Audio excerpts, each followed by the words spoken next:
Walmart steps on some toes from the official account, and millions of MAGA people come out and say, boycott Walmart, which I told you guys to do a year ago. McConnell takes another shot at the $2,000 checks and another shot at defending himself. So we'll talk a bit about that. Dr. Drew has tested positive for COVID after saying that it was a major hoax. So we'll delve just a bit into that.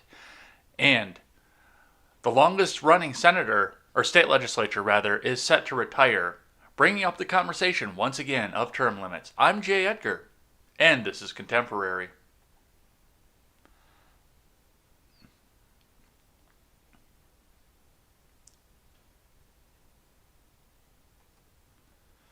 Good morning, everybody. My name is Jay Edgar. Welcome to Contemporary, the last Contemporary of the year.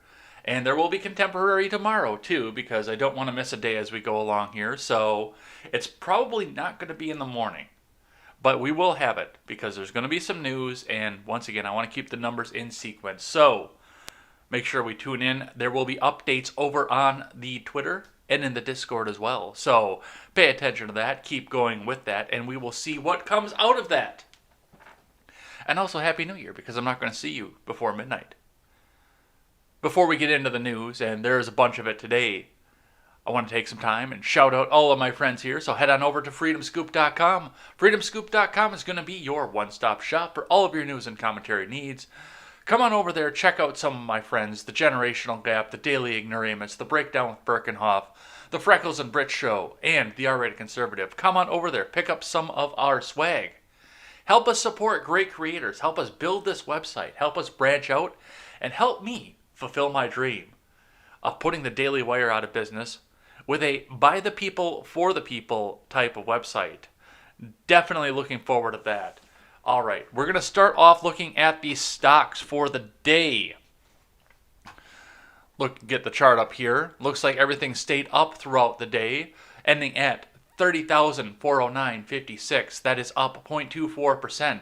Throughout the day yesterday, I believe the markets are open today, so we will talk about that once we get into Investors Business Daily. I archived them today, by the way. They are archived, so in case I do open up IBD and I get the paywall kind of thing, we can still go back and look at what they've got to say over that there. Let's get the live chat up here for you guys.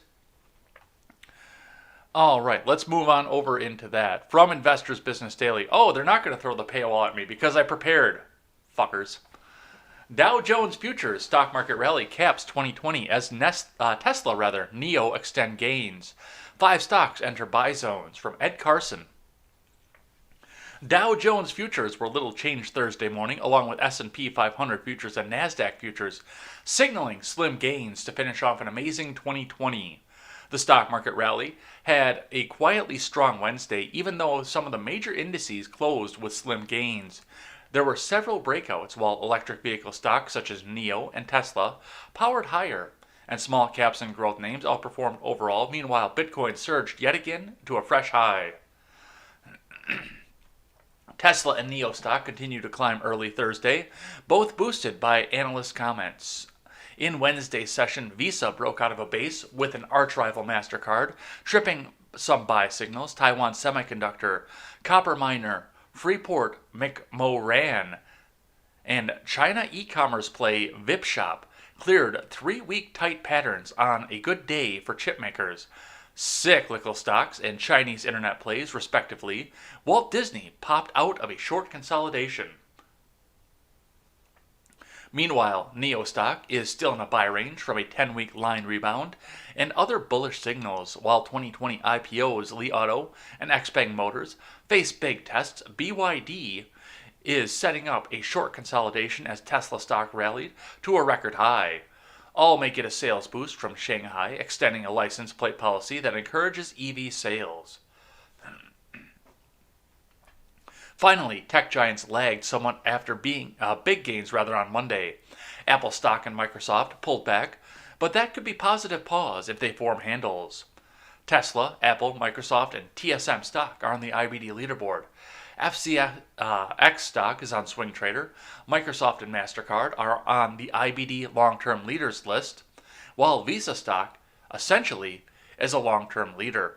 Taiwan Semiconductor and VIPS stocks are on the IBD 50. Tesla and FCX are on the IBD Big Cap 20. Microsoft stock, Apple, Visa, and Disney are all Dow Jones components. On the futures, Dow futures fell about 0.1% versus fair value. S&P 500 futures edged lower. NASDAQ 100 futures climbed 0.1%. Bitcoin price ran above 29,000 overnight, but has pulled back Thursday morning to modestly above 28,000. The official China manufacturing indices dipped 0.2 points in December to 51.9, still indicating modest growth. At 8:30 a.m. Eastern Time, the Labor Department will release weekly jobless claims figures, and given the fact that so few people are going to work today, no matter what, because it's a holiday, a semi-holiday, I don't think anybody gives a fuck. Remember, overnight action in Dow futures and elsewhere doesn't necessarily translate into actual trading in the next regular stock market session. All right, get rid of that, and see what Fox Business has to say. Ooh, they're showing futures in the red, but it's Fox. Dow hits another record ahead of final trading day of 2020. Oil inventories see sharp drop from Jonathan Garber. The Dow Jones Industrial Average climbed to record highs Wednesday after the Treasury Secretary, Steve Mnuchin, said direct payments to Americans would begin immediately and as UK regulators approved a second COVID-19 vaccine for emergency use. The Dow gained 73 points, or 0.24%, helped by gains in Disney and Caterpillar shares. The maker of earth-moving equipment was named a top 2021 idea at Baird, which raised its price target to $220 from $206. While the S&P 500 and NASDAQ Composite advanced 0.13% and 0.15% respectively, both ended just shy of their own record peaks. A bigger than expected drop in oil inventories, over 6 million barrels, giving crude prices a boost along with energy stocks, which were the top performers within the S&P 500's large sectors. On the COVID-19 front, Mnuchin said the $600 direct payments to most Americans as part of the $900 billion COVID-19 aid package would be delivered via direct deposit beginning on Tuesday, and that checks would be arriving in the mail as early as this week. Snip, snip, snip, snip, snip. Get rid of that shit. Looking at the stocks, the AstraZeneca University of Oxford's COVID-19 vaccine received emergency use authorizations from the UK's health regulator, making it the second vaccination to garner approval from the agency. The vaccine, which has faced questions over discrepancies in clinical trial results, will begin being distributed on Monday. And I'm still not going to take it. No, somebody else can get in the line in front of me. Absolutely. As I've said before, I'm a white male under 40. Even if I wanted it, for whatever reason, I'm not in healthcare. I am so far to the back of the line because of identity politics, I might as well just not even get the goddamn thing. But with that, we're looking at some of this, and we will talk a bit about what's going on with the stocks here and what's going on with the government as we move along into the show here. But this is what's going to happen to close out your year in the stocks. All right. Big news of the day from Politico. Hawley vows to challenge Biden electors, forcing vote McConnell hope to avoid. From Kyle Cheney and Burgess Everett. Senator Josh Hawley on Wednesday pledged to challenge President-elect Joe Biden's victory in Pennsylvania and possibly other states on January 6th when Congress is set to certify the results of the 2020 election. The Missouri Republicans' announcement guarantees that both chambers will be forced to debate the results of at least one state and vote on whether to accept Biden's victory, a process that Senate Majority Leader Mitch McConnell had urged Republicans to avoid. Okay, guys, we're just about fucking rid of him here, and we can go and start another war and bomb some more brown people. So just agree with it and don't question anything. And if you've got a question, bring it to me. But we're not going to question it on the floor. We can go back to war, folks, and Raytheon can start fucking paying me again. Though Hawley's challenge will have no bearing on the ultimate outcome of the election, Numerous GOP senators have accepted Biden as president-elect. It will delay the certification of Biden's victory and force every member of the House and Senate on the record affirming Biden's win. Hawley said Wednesday that other senators' offices had reached out to express interest in a challenge, but he's not sure if any will join. I think that there will be more, but there may not be, Hawley said. Hawley, who said he alerted GOP leaders before announcing his intentions, also declined to say how many states he would challenge. We'll see about that. We're working out the logistics of it, he said. Senate Republican leaders, including McConnell, have sternly warned against challenging the election because it would split the party and be viewed as a referendum on Trump. Already, the president has come after Senate Majority Whip John Thune for his warnings that the effort would go down like a shot dog. That's a little gruesome. If a senator moves with the House members to force votes. Asked if he expected to be less popular in the conference, Hawley responded, "More than I already am?" Yeah, they don't like him very much. Senator Susan Collins, however, issued a sharp rejection of Hawley's efforts because she's Susan fucking Collins. I do not think that he will prevail in his quest, and I question why he's doing it, when the courts have unanimously thrown out the suits that the president's team have filed for lack of credible evidence, she said. And Senator Hawley is a smart attorney who clerked for the Supreme Court, so he clearly understands that, so I don't understand. Collins said that she would absolutely vote to certify the election unless there's some very unexpected revelation, which I cannot imagine will occur. Prior to Hawley's pronouncement, all eyes had been on Senate-elect Tommy Tuberville, who had signaled that his willingness to support a challenge to Biden's victory. Trump had praised Tuberville and blasted other Republicans as weak and threatening to end the political career of Thune, who told reporters that any challenges were doomed to defeat. You know what? A lot of the GOP throughout my life have been like John Thune, have been like Susan Collins. The court jester, just roll over. Do what the progressives say, just kind of slow it down a little bit. That's what the GOP has been. I'm glad to see some of them fighting for the people that they represent, the people who put them into office. Will they win? I have no idea. I don't practice Santeria. I ain't got no crystal ball. I can't look into the future and see any of this. But I'm glad to see the fight. I'm glad to see people trying to represent the interests of the people they represent. And Susan Collins might be the one to override Joe Manchin's vote in the Senate. If he comes up and says, well, I don't want to end the filibuster, Susan Collins might be up there saying, I'll help you. Just please like me.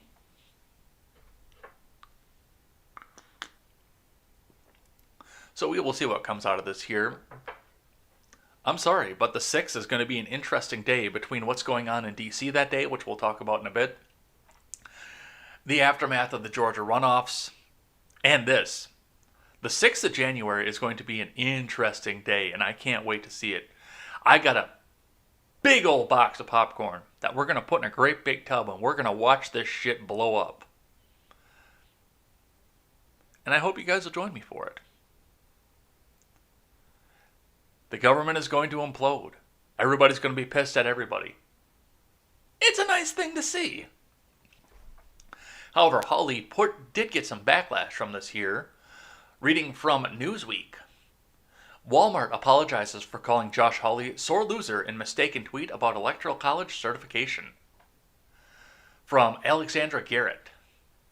Wal-Mart, one of America's largest retailers, apologized for mistakenly calling Senator Josh Hawley a hashtag sore loser on Twitter on Wednesday.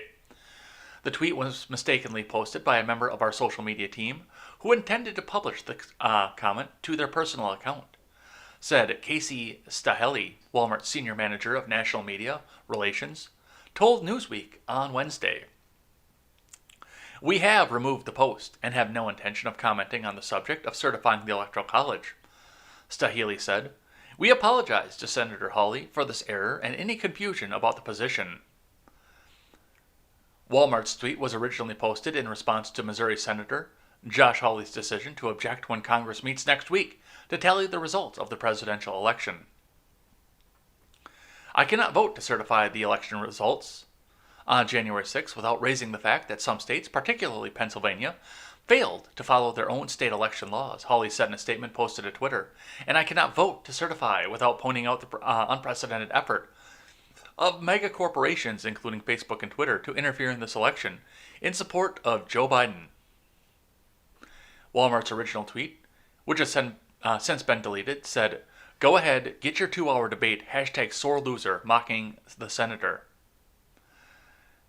And what I've got here looks like a copy-paste quote of "Hi at Walmart, can you explain this one?" from Kyle Plotkin at KG Plotkin on December 30th of 2020. So, are you ready for my Walmart rant? Because here it goes. Now, all of this, and this is, of course, a developing story. It'll be updated with more information as it becomes available. There is more information that goes along with this. So, in light of this, of course, we all saw the hashtag boycott Walmart start flowing around the interwebs and the Twitters and your Facebooks and all the bullshit like that yesterday. We saw all that yesterday. It happened. Everybody knew it was going to happen. And I looked at that and I said, you know what, you fuckers? I stopped shopping at Walmart before it was cool. And I told all the rest of you people to do the same thing, actually. You all should not, none of you should be shopping at Walmart. Especially my small business friendly friends. There are a couple things I want to... Now, of course, Buy American First should be your first priority right now. Because there are American workers who can't go to work and who are about to see their jobs get shipped overseas to whatever the new fucking TPP is that comes out of the Harris administration. Because we know, with the fact that Joe Biden is owned by China, that that's coming. That they're going to manipulate the trade deals to make something that's beneficial for China that all of us, all around the American, they buy our stuff. They're going to set that into place so that we go out and buy their stuff. Now, I stopped shopping at Walmart because they got on the soapbox about ammo. We're not going to sell 223 ammo because it's assault rifle ammo. I've never purchased ammo at Walmart. But the fact that they got up on the fucking soapbox is the reason that I said, I'm not going to shop there anymore. They don't need my money. I'm not going to fault you if you go and shop at Walmart. You shouldn't be shopping at Walmart. But they do have good prices. And there's always one in town. So I'm not going to think any less of you if you decide that you want to go there. But they don't need my money. However, with more and more of this, we do have to look back. We look at the commie fucking coup and everything that came out of the government from that. We look at their relationship with China and cheap fucking Chinese goods. We look at the way that they treat their employees, because they treat their employees like shit. I know several people who have worked at Walmart throughout the years. It's not a myth. It's not sore millennial employees. They treat their employees like shit. They give you actually a decent amount of pay based on what the market will bear. I will give them that, because they're trying to entice people away from going and working at the small businesses. But Walmart is a small business crusher. They are. There's no question about that. And that's the other thing with that. Now, of course,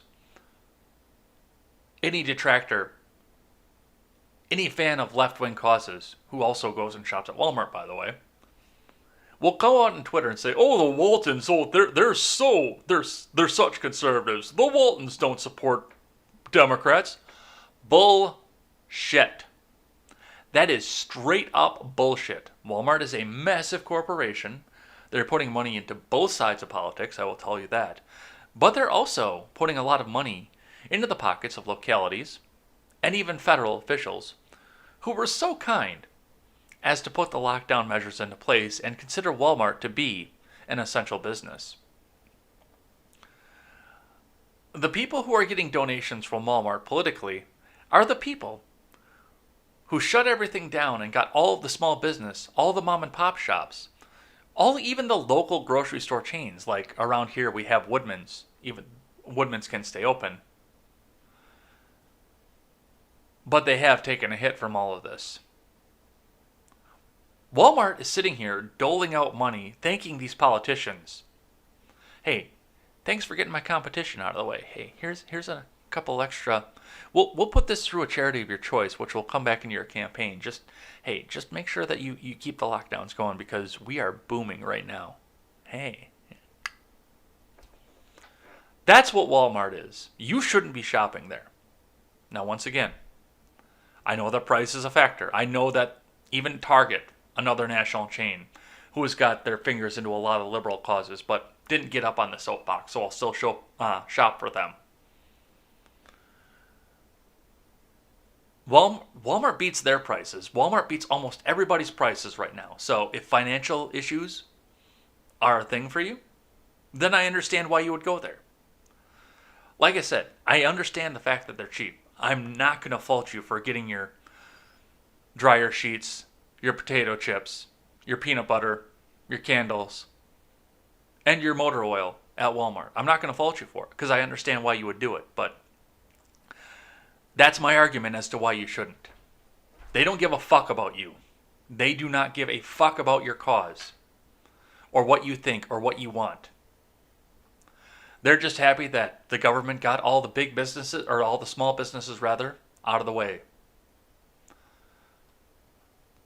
And with that, we are going to move on. I've got one briefly from the Gateway Pundit, which I don't usually read from them, but I thought this was interesting. Tom Fitton brilliantly defends Representative Gohmert in his lawsuit against VP Mike Pence to resolve election results, from Jim Hoft.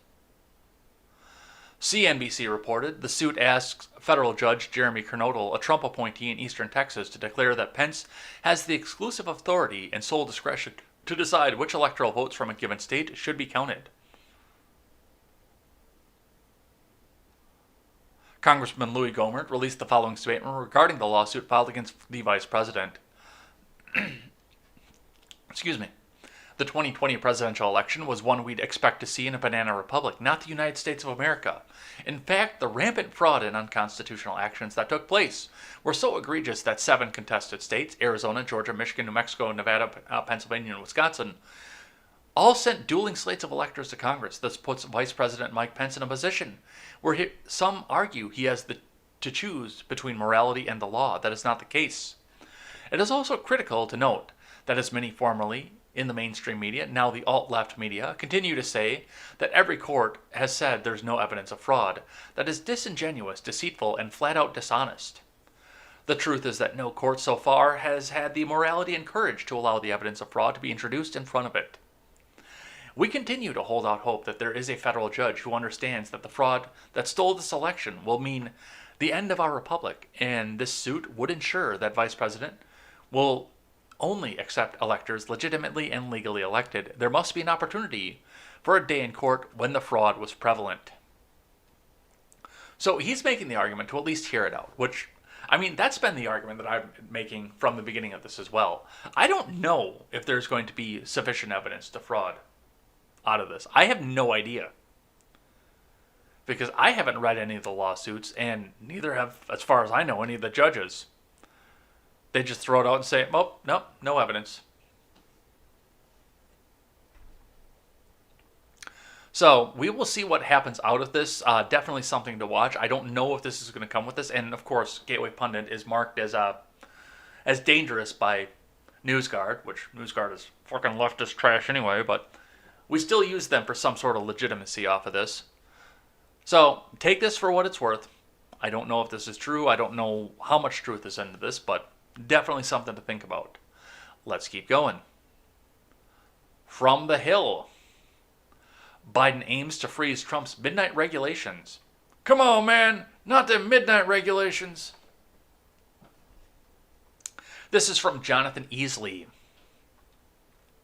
President-elect Joe Biden will issue a memo on Inauguration Day seeking to halt or delay so-called midnight regulations issued by President Trump in the final days of his administration. Biden spokesperson Jen Psaki said the memo would take effect on January 20th and would put a stop to any agency rules or guidance issued by the Trump administration that have not taken effect by Inauguration Day.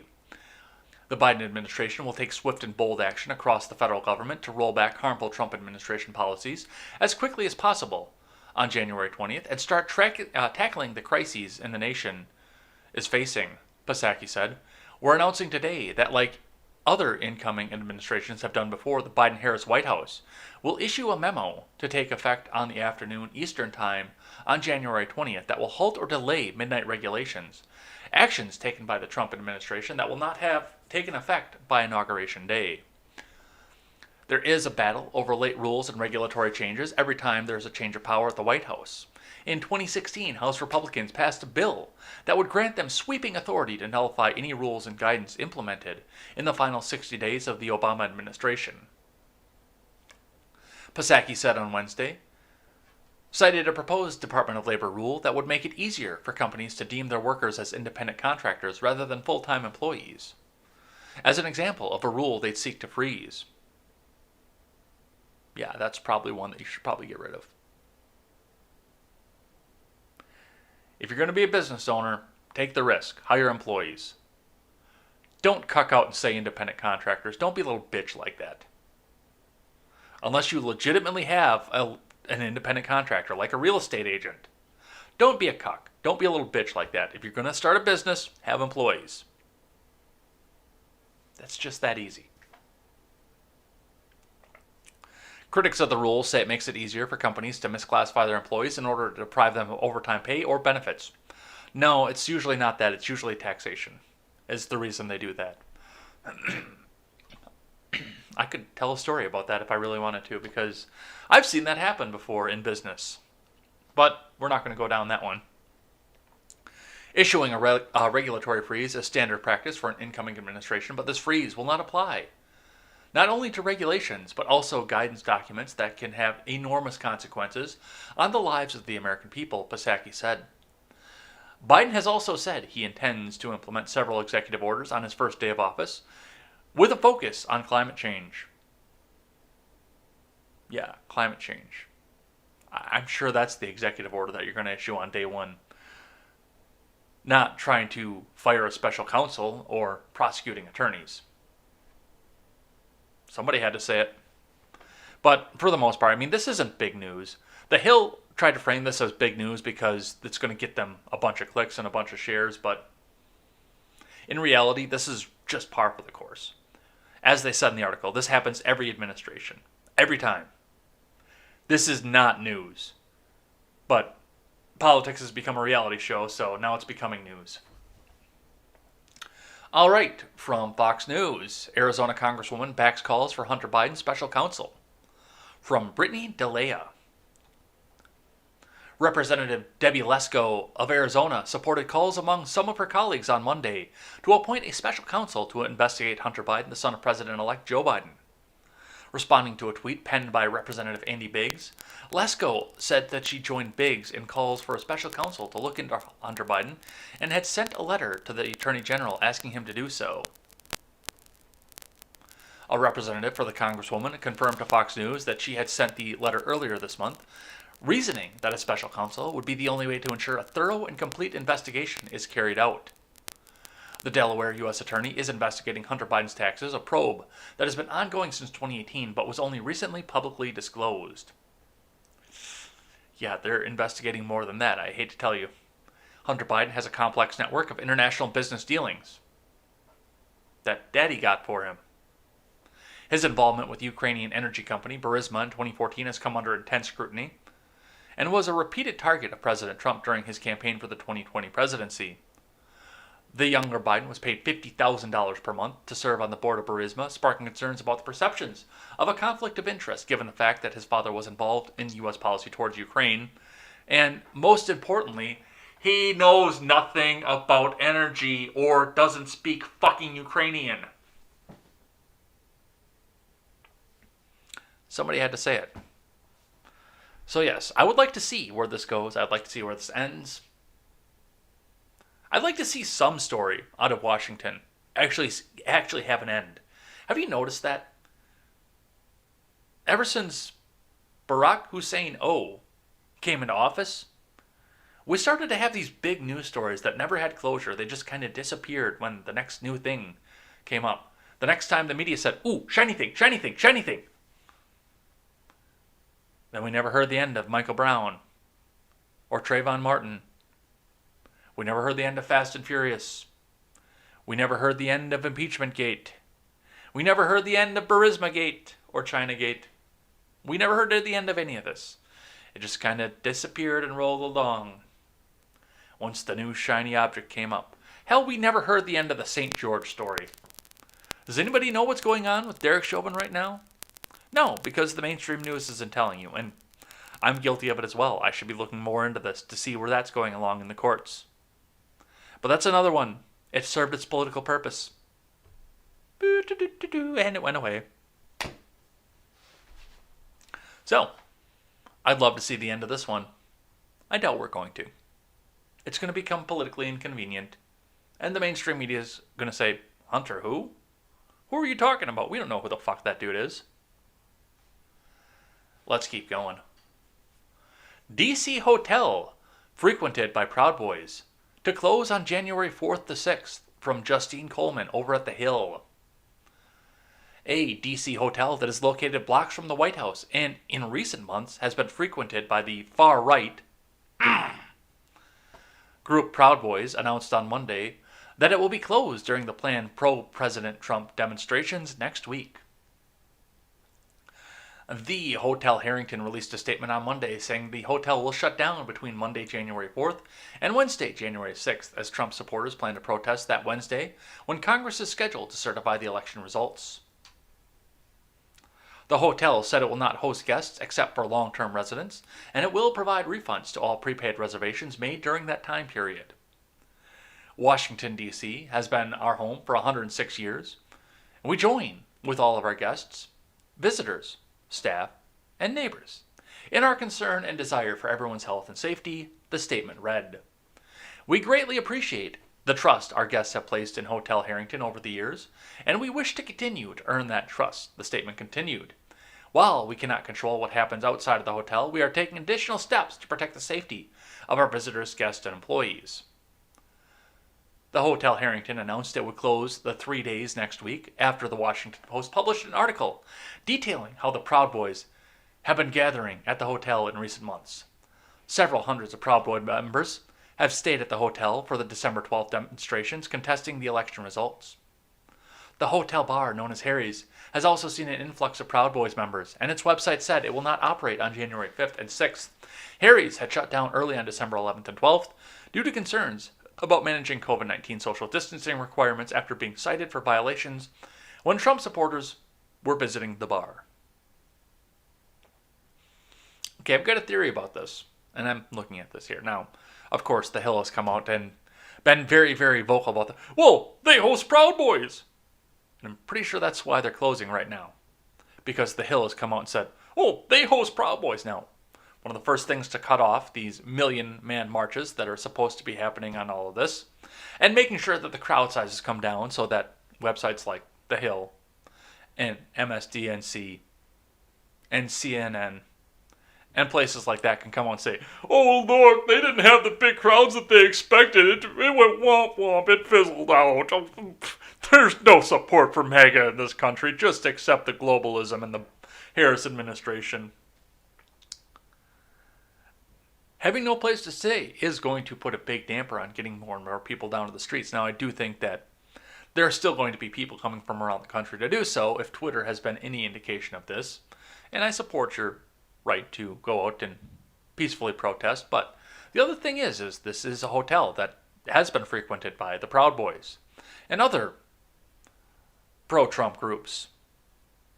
I'm not going to say right-wing because Donald Trump has proved himself that he's not right-wing in these past few weeks. He is not. He is a spending machine, that Donald Trump. However, with the fact that this hotel is now known as a hangout for pro-Trump people, what do you think Antifa is going to do once the sun goes down? Once they look at the Hotel Harrington, which has stood for 106 years and is a historical landmark. You know how much it costs to repair a historical landmark if they don't burn it to the ground outright? Which is also a possibility. These guys are fucking nuts. I wouldn't want to take that responsibility or that insurance claim either. I'm sure the insurance company had something to say about this. The fact that this was going to happen in D.C. and these kind of people stay in this place. So that's my theory off of this. But yes, Harry's and Hotel Harrington will be closed down for the demonstrations. Let's keep going. From the Daily Wire. CNN reporters, network won't cover Biden as aggressively as Trump. Press shouldn't whip up the Biden presidency. No, you don't say. I have a freedom of the press, so I will whip up the Biden presidency if I fucking well please. CNN. This is from Tim Pierce. Two of CNN's most prominent reporters covering the Trump administration say they'll be markedly less hostile should Democratic presidential candidate Joe Biden be asterisked in. CNN White House reporter, look over here, look at me, I'm Jim Acosta, look at me, look over here, and fact-check reporter Daniel Dale told The Atlantic in an article published Tuesday that their approach to covering the president will change under a new administration. They said that President Trump was to blame for the media's hostile attitude toward him, and that a new president would be less deserving of such scrutiny. Dude, I have no idea what Acosta's going to do, because Acosta, nobody knew who that dude, and he's been at CNN forever. But nobody knew who that dude was until the White House press briefings, until he got to come up and say, look at me, I can say bad things to Sarah Huckabee Sanders. Nobody knew who this dude was, and now he's written a book that nobody's read. Acosta's coverage of the Trump administration blurred the line between journalism and activism. No, it was reality television. It wasn't journalism or activism. Or activism, rather. Not Activision. It was reality TV, and he was often accused of using his position in the White House press pool to boost his own image. And then he got up and said, look at me, I'm Jim Acosta. Look over here, look at me. In June of 2019, Acosta published a book about his time covering the Trump White House entitled, Look at Me, I'm Jim Acosta. Look over here, look at me. Acosta told The Atlantic that his antics in the White House press pool were motivated out of his desire to hold the Trump administration accountable for its alleged lies. But Barack's alleged lies, if you like your doctor, you can keep your doctor. Those are okay. It's just the Trump administration's lies. He also said that the Biden administration would not constitute a nonstop national emergency, such as the Trump administration represented. So yes, the mainstream media is going to go back to sleep as soon as all of this is over on January 20th. Let's keep going. I've got a tweet here from the Hill. Senator Pat Toomey objects to $2,000 checks. We need to do a $2,000 per person, despite the fact that we know for a fact that the large majority of those checks are going to people who have lost no income. Hey, that's the reason I'm cutting the fucking thing up. But let's see briefly what Pat Toomey had to say.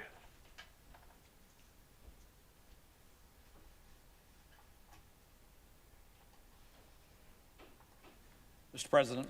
The Senator for Pennsylvania. Mr. President, reserving the right to object, let me start by pointing out we are not in the same place that we were in back in March. Our economy is in nothing like the situation we faced during a moment in March when this body came together and voted unanimously, I believe, for the most extraordinary aid package, financial stimulus bill, however you care to characterize it, in the history of the world by far. Remember, where we were was we had closed down the economy. To a very large degree, the American economy had stopped functioning because state governments around the country decided they had to close it down. We can discuss, we can argue about whether that was a good decision or not, but given the limited knowledge we had about the nature of the COVID-19 threat, it was deemed to be the right thing to do. So we were on the verge of having no economy. That's never happened before in our history. So what did we do? We decided this calls for extraordinary measures,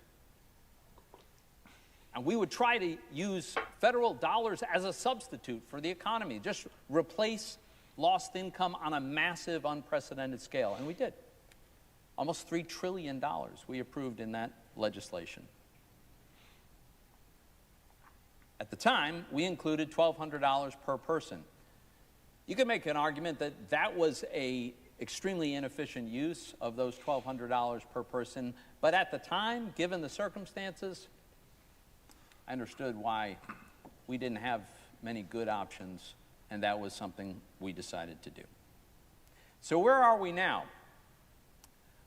We're in a very different place. Our economy is not in a free fall. Our economy is in a recovery mode. We're not back to where we want to end up. We're not back to where we were before March. But we've taken big steps in that direction. The economy grew at 33% last quarter. 33%. That's a tremendous recovery that is underway. More than half of all the people who lost their jobs earlier this year have regained their jobs. So we're not finished yet, but that's a huge step along the way. And now we're being told, after passing another extraordinary bill, this one almost $1 trillion, and including $600 per person, that that's not enough. We need to do $2,000 per person, despite the fact that we know for sure, we know for a fact, that the large majority of those checks are going to go to people who had no lost income. How does that make any sense at all, Mr. President? We know for sure that the majority of these people had no lost income. They didn't lose their jobs. And yet we're going to send them not $600, not the $1,200, but $2,000. So, All right, and I got to push back against Toomey on some of this here because, I mean, I do understand what it is that he's trying to do off of this and what he's pointing out. It's something that I've been pointing out. It's the reason that I cut the check up the first time and why I plan on doing it the second and the third time. I don't get direct deposit because I don't trust the government with having my bank account information. They send me a check and I snip that motherfucker in half and write a strongly worded letter and send it back to them. Because, and you know, if I'd have lost my job throughout all of this, it probably would have been different and I probably would have used that for food. But the other side of this, and understanding why they're calling this a stimulus and sending it out to everybody, even the people who didn't lose any wages over this, is they are hoping that you guys go out and spend the money. That you guys go out and, you know, buy a new big... I'm going to come out and say this right out. They're hoping that you don't go out and buy a gun, in spite of the fact that I know a lot of you will. Because the government has a big interest in making sure that you don't keep adding more guns to your collection, but they want you to go out and spend that money so that products require replenishment, so they can put more people back to work, so they can have frontline workers. A stimulus isn't trying to cover your bills, it's trying to get you to spend and splurge. And that was the same thing that we saw with the Bush stimulus that we saw 12 years ago. They weren't doing that to try and get you to go and cover bills with it. They wanted you to go out and buy a new TV. Or something for you. Something fun. Something you wouldn't normally buy. That's what they want you to do with this check too. But at what cost? It's all fucking dirty Chinese money. It's all taken out on a loan. Because, yes, we grew our economy 33%, but it was after a 35.9% drop that we had the quarter before. We do have a situation where there are going to be fewer tax receipts going into the government next year. This was all bought on credit.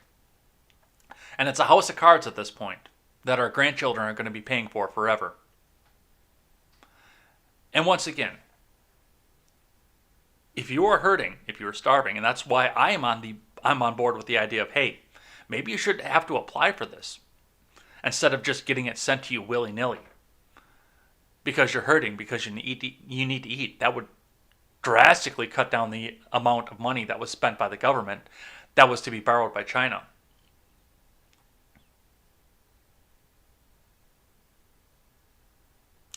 But that's where he's sitting, and that's where I sit too. So, we will see what comes off of this. I know that the direct deposits have gone out already. People yesterday were posting on Twitter, hey, I got my $600.23. And then everybody was pissed at Wells Fargo because, you know, they actually wait 2 weeks to verify the funds. Which, if it's coming from the government, they're going to quickly find out that there's no funds there.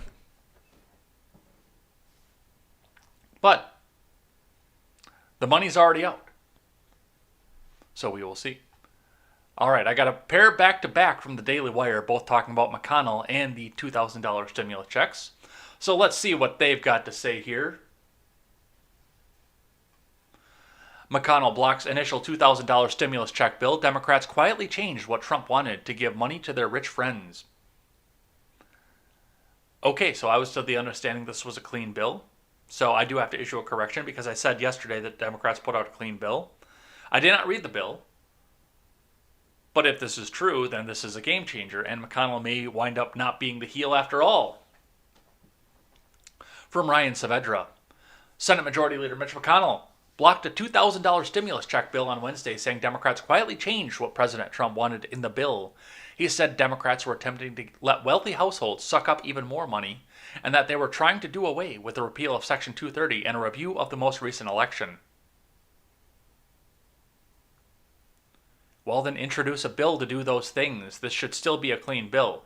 Now, if they're trying to funnel money into the wealthy households, we do need to look into that. But Section 230 in the review of the recent election, you shouldn't be pork fucking spending to get that shit in there either. You turkey-gulleted fucking turtle. McConnell started out by slamming Socialist Senator Bernie Sanders for holding up the override vote on Trump's veto of the National Defense Authorization Act. Because, of course, we got to spend the money on bombing brown kids.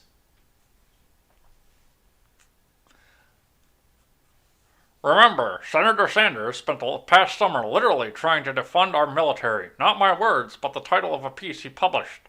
Defund the Pentagon, the liberal case, McConnell said. Our colleague authored an amendment to strip 10% of funding from our service members and decimate our defense budget. But the Russians aren't cutting military funding. China isn't cutting funding. But last summer, Senator Sanders and fellow Democrats, including the Democratic leader, voted to make America unilaterally disarm and cut ours. The left took a break from trying to defund the police to try and defund our armed forces, McConnell continued. Their amendment went down in a landslide. But now our colleague from Vermont is putting political stunts before the needs of our men and women in uniform. Our colleagues say he will slow down the vital bill unless he gets to muscle through another standalone proposal from Speaker Pelosi that would add roughly $500 billion to the national debt, which does not align with what President Trump has suggested and which has no realistic path to pass the Senate. Well, as I've said, the Senate will not let our national security be shoved off course. Certainly not by senators who have spent years trying to gut America's capabilities, while our adversaries continue ramping up, McConnell concluded on the issue. The Senate will stay on this important bill until we complete it one way or another. McConnell then directly addressed the coronavirus stimulus checks, noting that Trump signed the second largest rescue package in American history just a few days ago. Due to this pandemic and our massive response, we now have a national debt far larger than our entire economy for the first time since World War II. He said, but we know the people needed more help. So Congress just passed nearly another $900 billion in emergency relief, targeted to those who need help most. A second round of payroll support to save small business jobs, more unemployment aid, vaccine distribution money, funding for safe schools, and much more. In addition, historic amounts of targeted help at the request of President Trump and his team. The package also included another round of direct relief checks to households, whether or not each household needs the help, whether or not their finances have changed dramatically over the past year.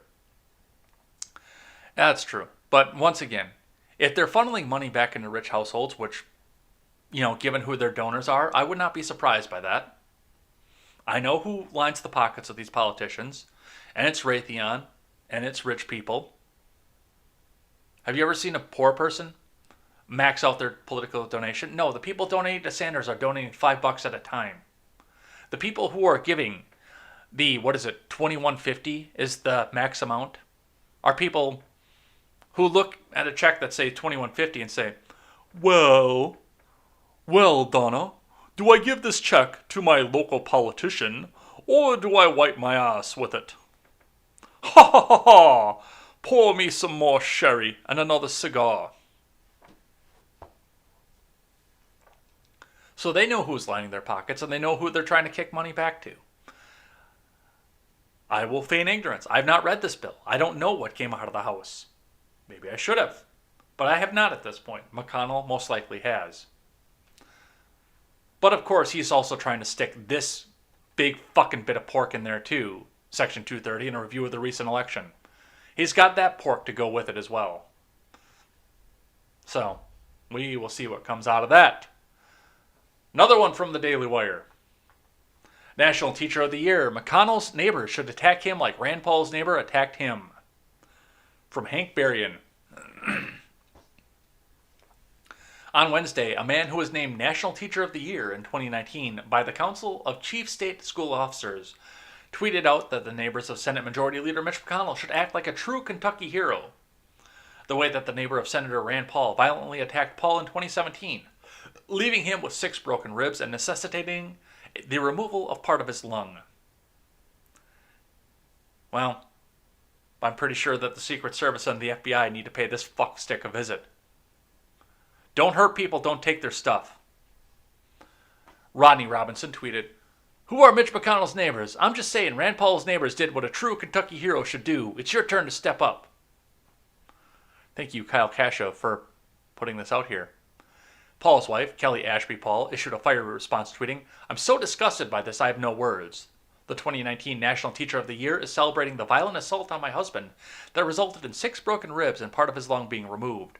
This hateful thug is calling for more violence on Senator McConnell." Robinson eventually deleted the tweet and posted a response to the backlash in which he blamed on conservative bots. "I made a Mitch McConnell joke today and the conservative bots are real angry. It's funny because the joke was made early today and no one said a thing until I promoted black medical awareness. Bullshit. And once again, don't hurt people, don't take their stuff. That is the golden rule with everything. You are a fucking slime ball for the fact that you are coming out and saying this. That you came up here and now you're coming to, it was a joke. And the biggest one that I always do, reverse the parties. Not only that, reverse the races. Let's go with that fucking thought experiment, shall we? Let's say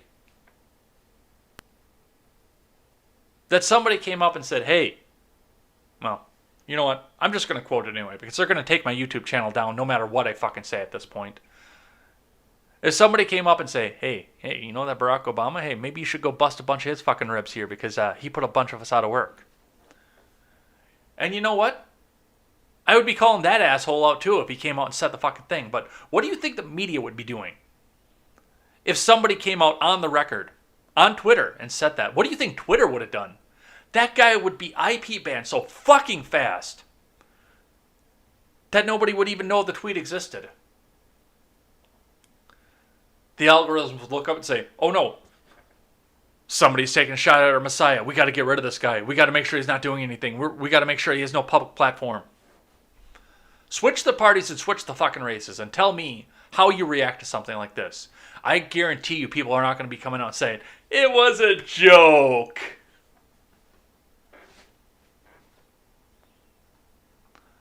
Yeah, this is just disgusting. All right, from the New York Post. Congressman-elect Luke Letlow suffered a heart attack following the operation, from Jackie Salo. Louisiana Rep-elect Luke Letlow, who died battling COVID-19, suffered a heart attack following a procedure, a hospital official said. The 41-year-old was receiving treatment in the ICU at Oxnard LSU Health in Shreveport when he died Tuesday, the Monroe News Star reported. LSU Health Shreveport Chancellor G.E. Ghali confirmed that Letlow underwent an operation related to the virus and later went into cardiac arrest. It's devastating to our entire team, Ghali told the paper, adding that he had no underlying conditions. The Republican had first announced that he had tested positive for the virus on December 18th and said he was quarantining at his Richard Parish home. But his health continued to deteriorate, and on December 19th, he was admitted to St. Francis Medical Center and eventually transferred to Oxnard LSU Health. Now, I don't know what happened. I'm not a doctor. I don't even know what surgery he was going into. I've never heard of somebody going under surgery for COVID-19. And yes, it appears that the direct cause of his death was cardiac arrest, not complications from COVID-19. I have a lot of questions about this. I'm not going to go into all the questions, but I want to point something out to this, and there's a reason that I included this. Because I wasn't initially going to. And it comes with a tweet that I put out yesterday, in which I pointed out the fact you should always be questioning everything. This is not Trust the Government Day. This has never been Trust the Government Day. You should always be questioning every single thing that is put out in front of you by the mainstream media, by alternative media, by the official government websites, by the CDC, by the WHO, by the Alphabet Agency, by the governments around the world, by the media around the world, by anything that you get information from, you should question. Because there are too many people out there that have an agenda right now, and they've always had an agenda. But especially because people are getting pissed if you question what it was that killed Congressman-elect Letlow. People are getting outright pissed if you question this. People are getting outright pissed if you question the election results. People are getting outright pissed if you question the need to look into the Biden family affairs and what they impeached a president over. People get pissed if you question this. And my rule of thumb right now is that people are getting pissed off that you're questioning something. You need to be looking closer into it. You need to be questioning everything. Because they're trying to hide something and they're getting pissed that you're looking too close. Now, if you're questioning something and they're throwing the doors wide open and say, hey, you know what, have a look. There's nothing to hide here. Or they're just coming up and saying, no, maybe you shouldn't be questioning that. No, I don't think there's anything there. If they're doing stuff like that, well, you should still question everything, but you shouldn't be, you should still be questioning everything if they're doing stuff like that. But if they're getting pissed, you should be looking 3 times harder into what happened with this. And they are pissed that you're questioning this. They are outright angry that you're questioning this. So absolutely question it. All right, let's keep going. From Yahoo Entertainment, Dr. Drew reveals COVID-19 diagnosis months after apologizing for downplaying the coronavirus. From Taryn Ryder, celebrity doctor Drew Pinsky has tested positive for COVID-19. Pinsky, known as Dr. Drew, is under surveillance, according to a message shared to his Instagram account. Dr. Drew is feeling better and will hopefully get well soon, the Post read. Pinsky, who is an MD in internal medicine and maintains a private practice in Southern California, in addition to his media career, shared a health update on Tuesday evening, telling his followers COVID-19 is no fun. I don't recommend it, but I'm sort of through the viral phase, which is when the virus is reproducing, Pinsky said in a video, adding that he has taken a lot of good medication to attack the virus. He said he's on day 5 or 6. Pinsky said he's glad to get COVID-19 now and not earlier in the pandemic. Pinsky said his first positive test was a relief of sorts. So, Dr. Drew said, and he did downplay this off the beginning too, and I mean, I've never said that COVID-19 isn't real. I think the reaction to this wasn't real, and we're starting to see a lot more high-profile people who have died of COVID-19 as we get into the point where somebody might step up and say, come on, man, we got to lock down, man. Just do it for us. 6 to 8 weeks. Come on, man. After we saw what 15 days to slow the spread meant. So, I mean, I don't wish any harm on the dude. I hope he recovers from it. But of course, all of Twitter was, again, very, very pissed over the fact that, well, he downplayed it before, and haha, now he's got it. Let's keep going. Cop follows man home for not wearing a mask in the grocery store. This is terrorism. Let's have a listen. It's a law. I got to record it. You said it was a law. I followed. You were followed. Why was my tag run? Because we wanted to. Did I break the law? No, sir. Then why are you here? We want to make sure there was nothing done against you, as well as what was done in the store with the mask. That's all. I want to know why my tag was run. Because we want to make sure. Did I break the law? We're trying to figure that out. Did I break the law? You know I didn't break the law because the other cop said I didn't. So you're just harassing me. You chose to harass me. The other cop walked up to me and said, you did nothing wrong. There's no problem. Sure. But you chose to run my tag. I want to get your side of the story. What happened? I told you my side of the story there, but you chose to run my tag. Okay. I just want to give you the benefit of the doubt because you said you had a medical exemption. It doesn't matter what I have. It's not a law that people are required to wear a mask. Yes or no? Yes, it is. It's a law? Yes. It's a law. You're telling me it's a law? The governor has mandated masks. You're telling me it's a law. I got it recorded. You said it was a law. I followed. So there's all kinds of different things that are so wrong on this. Now, once again, of course, Fed Boy here should have got a fucking warrant before he ran tags or did anything else, but, you know, they don't do that. Your license plate is, that's state property. We don't need a warrant to go and run that. You really fucking do, but that's an argument for another time. But, yeah, I mean, this is outright harassment that he went off of this. The argument was going on with this as to whether or not it's a law. Which, given the fact that the Pennsylvania legislature has abdicated authority to lawmaking, to the executive, in a case of emergency, means that it is technically not a law, but it can still be enforced as such, which is a problem for Pennsylvania, and they need to come back and fix that. But of course, Barack, Kamala, and Joe are sitting up here hoping, oh, I hope the legislature will abdicate the same responsibility to us. Because we've got so many executive orders that we can rule as law. We will be kings! Kings and queens, I say. But furthermore, why was the State Patrol doing this? Now, people have told me that this, because it's a rural thing, the State Patrol will go out and do local enforcement like this, which blows my mind because that's not how it works in my state. Technically, the State Patrol can do that in my state, but they usually don't unless it's an agency assist because they're more equipped to deal with highway violations, interstate commerce, and traffic stuff. The role that this particular state trooper is filling, if the commentary that I've got back off my comment is correct, is usually filled by County Sheriff's Department here. But I've got so many questions off of this, and this is government harassment. So, we will see what comes off of that. From Madison.com, out of the Wisconsin State Journal. Wisconsin health system, worker deliberately spoiled 500 doses of COVID-19 vaccine. Now, I thought this was all an accident at first, but now this story changes everything. From the Associated Press.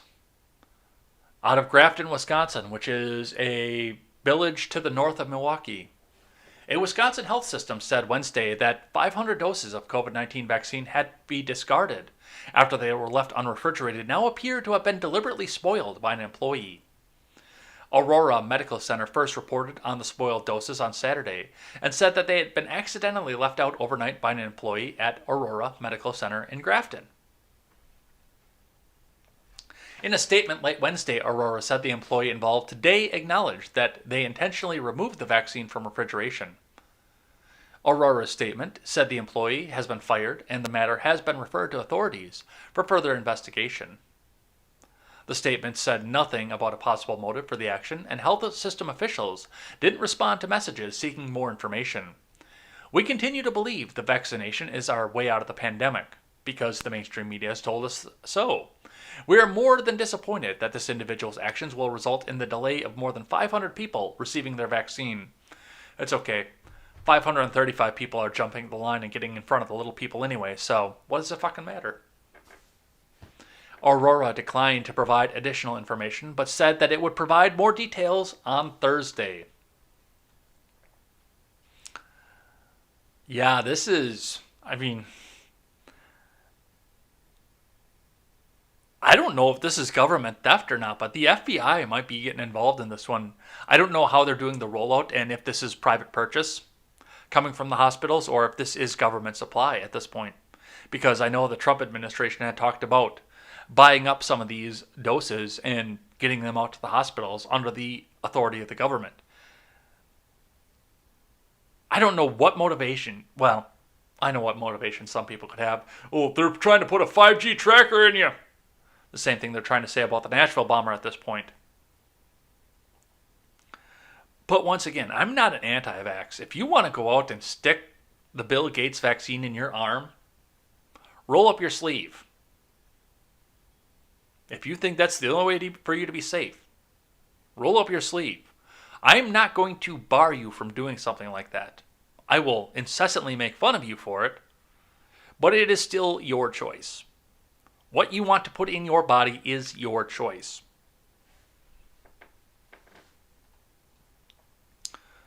But this particular individual seems to have wanted to bar people from putting something into their body. From CNN, girlfriend of Nashville bomber told police in 2019 he was building explosives in an RV. Record show from Madeline Holcomb and Joe Sutton. A woman who said she was the girlfriend of the man who set off the Christmas Day explosion in Nashville. That is a long descriptor of what one person is. Told police last year he was making bombs in his RV, according to a statement and documents the Metropolitan Nashville Police Department provided to CNN. On August 21st of 2019, police received a call from an attorney representing Pamela Perry, the woman who said she was shacked up with the bomber Anthony Warner, the Metropolitan Nashville Police Department said on Tuesday. Her attorney, Raymond Throckmorton, said she had made suicidal threats to him via telephone. When the police arrived at Perry's home, they found 2 unloaded pistols near Perry, who said they belonged to Warner. She told officers she did not want them in the home any longer, and that Warner was building bombs in the RV trailer at his residence, according to a matter of record report from the MNPD. The police also spoke to Throckmorton, who once represented Warner, and was also present at Perry's home. He told authorities Warner frequently talks about the military and bomb making. Throckmorton stated that he believes the suspect knows what he is doing and is capable of making a bomb, the report said. Yeah, you remember how quickly the Las Vegas shooter story disappeared? Prepare for that again, because it's coming.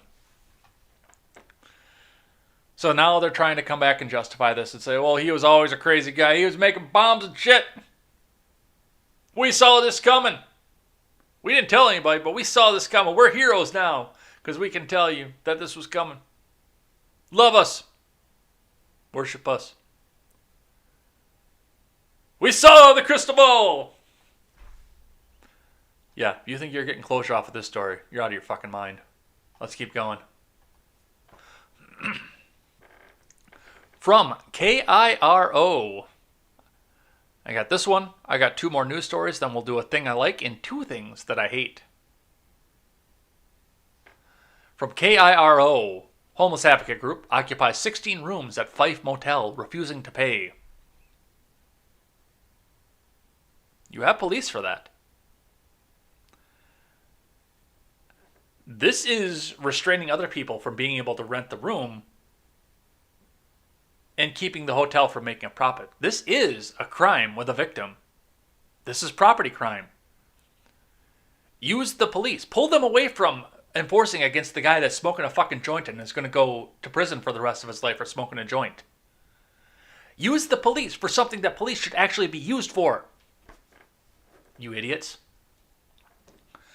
On Christmas Eve, a homeless advocacy group booked 16 rooms at the Travelodge Motel at 3518 Pacific Highway E and paid for 1 night. But now the group told the motel's manager that they have no plans to check out or to pay the bill. Monday night, as volunteers from Tacoma Housing now brought in food and supplies for more than 40 homeless people now occupying the 16 rooms. They told KIRO 7 many of them were at risk of dying in the freezing weather when they were brought in from bridges and encampments. A lot of these folks here have chronic illnesses, said a member of Tacoma Housing Now, who asked to be identified as Arrow.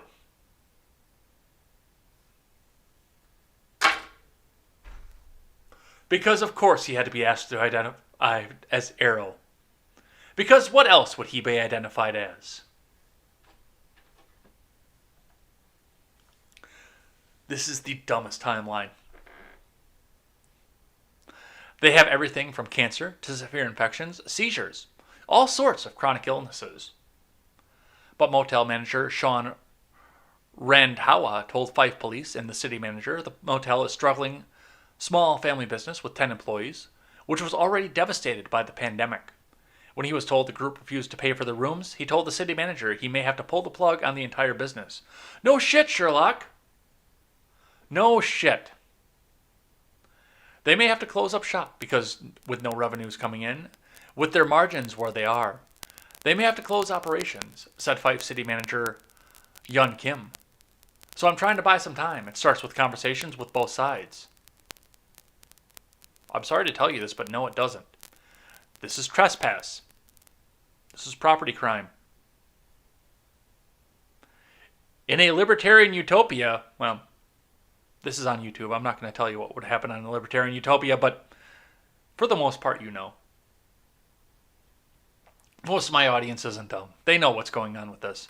But this is property crime. This is trespass. If you're going to have the state do something, then this is what you do it for. This is theft. It's like taxation. Get in there, toss some tear gas, drag these people out of there, put them in cuffs, and put them in prison for theft. Innocent until proven guilty by a jury of your peers, of course. Yes, as long as they're staying in these rooms, the good owners who are trying to pay 10 employees right now can't rent them out. They can't draw revenue from these rooms. And 16 rooms in a Travelodge, that would be very, very close to me to saying that this is the entire hotel, or pretty goddamn close. So they're not getting revenue from anything else. And I'm sure that this advocacy group is also disruptive. So even if there are other rooms, nobody else is going to want to stay there with these people. They're being assholes. I wouldn't pay money to go stay somewhere if my neighbors were a raucous, rowdy crowd who were making a bunch of noise, not bathing, smelling anything. You are taking away from this man's ability to make money. That is theft. Go in there and arrest them. And leave the joint smokers alone. From NBC News, 7-year-old shooting death fuels calls for private police in affluent Atlanta neighborhood. From Tim Fitzsimmons, the random shooting death of a 7-year-old girl in Atlanta has prompted a coalition of politicians and businesses to ramp up calls to establish a private security force to supplement the Atlanta Police Department. 7-year-old Kennedy Maxey was fatally shot on December 21st, shortly after she had finished Christmas shopping with her family at the Phillips Plaza Mall in Buckhead, an affluent residential and commercial neighborhood in uptown Atlanta. A stray bullet passed through her family's car and struck Kennedy in the back of the head, police said. The girl was in critical condition for days before succumbing to her injuries on Saturday. Atlanta police confirmed to NBC News that the girl's shooting death was one of a record-breaking number of homicides investigated by the department in 2020. As of the end of the week, 52 reporting period, we are at 154 homicides compared with 99 for the same period of 2019, Atlanta police officer Steve Avery said in a statement. That is an increase of 61%. Mayor Keisha Lance Bottoms said the Atlanta police had significant leads in their search for suspects of what she called senseless murder in a statement to NBC affiliate WXIA. But do you know what's not going to happen? Do you know what's not going to happen? And you can defund the police all you want. I personally think that we need to repeal some laws so that we don't need to have so many of the police. But this, just like I said with the hotel and the property crime, is a legitimate use of police. This is a legitimate thing for cops. Because there's a victim here. There is a victim in this situation. But if we get rid of a lot of these, victimless crimes, property, not property, but like the drug crimes especially, those are the big ones, are the drug crimes. If we get rid of a lot of those on the books, then we don't need to have so many police going on with this. We don't need to have so many cops patrolling the beat. But once again, you can go back and defund the police. You can take their funds down to zero. You can do Ilhan Omar's wet dream and completely disband your police departments. And you know what's going to happen in affluent neighborhoods? They're going to come out and say, well, we can afford to have a private security force. We will call them our police. But we will have private police to enforce the law in our affluent neighborhoods. You little people, no, you didn't want the police, so you can go away.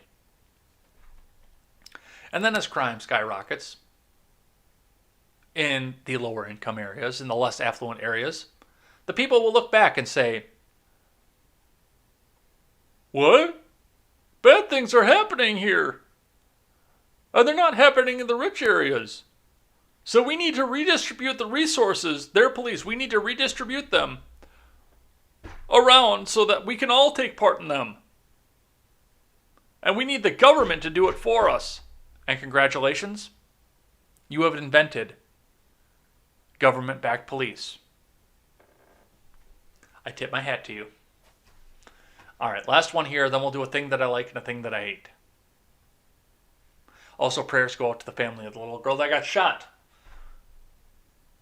because crime is up in Atlanta. Longest-serving state legislator to retire from Reed Wilson. The longest-serving state legislator in American history and the last veteran of World War II to hold office will retire next week after more than 6 decades. Wisconsin State Senator Fred Risser, 93, has represented his Madison area district since 1956. When President Dwight Eisenhower was in the White House, he served under 13 governors, and he never missed a roll call vote. Risser served both as Senate Minority Leader and as President of the State Senate. Through 5 different eras of Democratic control, he authored Wisconsin's version of the Clean Indoor Act, drafted a master plan that restored the state capitol and expanded access to the University of Wisconsin for senior citizens. I've passed hundreds of bills, Risser told The Hill. Well, that's 3/4 of the fucking problem right there. In an interview Tuesday, I consider myself someone who is supportive of the needs of the general public. Risser is the 4th member of his family to serve in Wisconsin's legislature, but the first Democrat. His great-grandfather, Clement Warner, served in both chambers of the legislature as a Unionist. His grandfather served in the state assembly as a progressive Republican, and his father, Fred Risser, was the last progressive member of the state Senate. I knew from the day I was born I was going to get into politics, Risser told The Hill. Well, yeah, with that much family influence there, I'm sure that you did. But no, I mean, of course not. What's the word I'm looking for? I can't think of the word I'm looking for. But where they passed the office down through members of the family. Oh, I can't think of it. But they keep trying to accuse Trump of it. But yeah, no, those politics aren't a problem. Oh, it's going to drive me nuts. And as soon as I turn the camera off, I'm going to think of it. The purpose of a state legislature, or any legislator, is to help the people in need and maintain our democratic way of life. I was raised in a family where public service was considered a noble and respectable goal. Even at 93, Risser said he considered running for another term this year. Yeah, no, don't do that. Let some young up-and-coming idiot coming out of the University of Wisconsin take your place. Because you're in Madison, and there's no place for a Republican representative at Madison anyway, but yes, go on your journey, finish out your life. You're 93 years old. Why are you telling other people what to do? All right, now we're going to do a thing that I like and a couple things that I hate and head on out of here. The thing I like today is the Babylon Bee. Just in general is the Babylon Bee, but this article really took the cake this way. I thought you guys would enjoy this. So let's read from the Babylon Bee. Biden campaign hires interpreter to translate his speeches into English. The Biden campaign is facing a real communication problem as Joe Biden's speeches are growing more and more nonsensical. In order to overcome this challenge, aides have hired an interpreter to translate everything he says into normal, human-style English. My fellow Americans, pickle, hamster, meatloaf, the thing, potato, Biden began. My fellow Americans, thank you for being here this evening, the interpreter translated. Biden continued, This pandemic has cost us more than 85,000 jobs as of today. Lives of millions of people, millions of jobs. Then he nodded at the translator to interpret that into something resembling plain English. The pandemic has cost us tens of millions of jobs, and 85,000 have tragically lost their lives, she interpreted frantically. But she struggled to keep up as his speech got less and less coherent. Peanut butter M&Ms and my fellow U.S. Americans in the Iraq platypus was translated as, we must make sure Donald Trump does not continue to rob America of its future. Well, Farley, who far, was translated to, I'm the best choice to beat Donald Trump. As Biden's speech concluded, he said farewell. Eki, patang, zoom boing, z. God bless you, and God bless America. I enjoyed that. I hope you guys did too. All right, now we're going to do a couple things I hate. Thing that I hate number... Jesus Christ, I got a lot of notifications. Thing that I hate number 1 today. This is a tweet from Don Winslow that says, this is who is left at the White House to advise Donald Trump, write his speeches, and push his policies. This is Stephen Miller. Note the white power sign he's making inside the White House briefing room. Right now, America is being guided by a white supremacist. Well, Stephen Miller is kind of a white supremacist. I'm not going to lie about that. I'm not going to deny him of that because he kind of is. But even still, this is not white power, you dumb fucks. 4chan trolled you, and they won, you idiots. Oh my God, I can't believe they fell for this. But yet, here it is, in plain black and white, on the screen. Don Winslow actually believes this. He actually believes this. Can you believe? Well, yeah, you can believe that. You've been watching The Federal Apprentice for the last 4 years. You can believe that.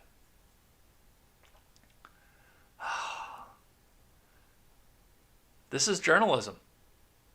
This is what the mainstream media is telling you you have to accept, is this stupid shit right here.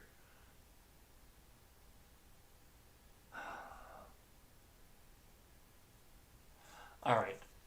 And the second thing that I hate today. The end of an era. Adobe Flash Player support ends today. From Gavin Phillips over at Make Use Of. Support for Adobe Flash officially ends today. The age-old multimedia player and creation tool will cease to work after December 31st, 2020, bringing an end to a legendary internet application.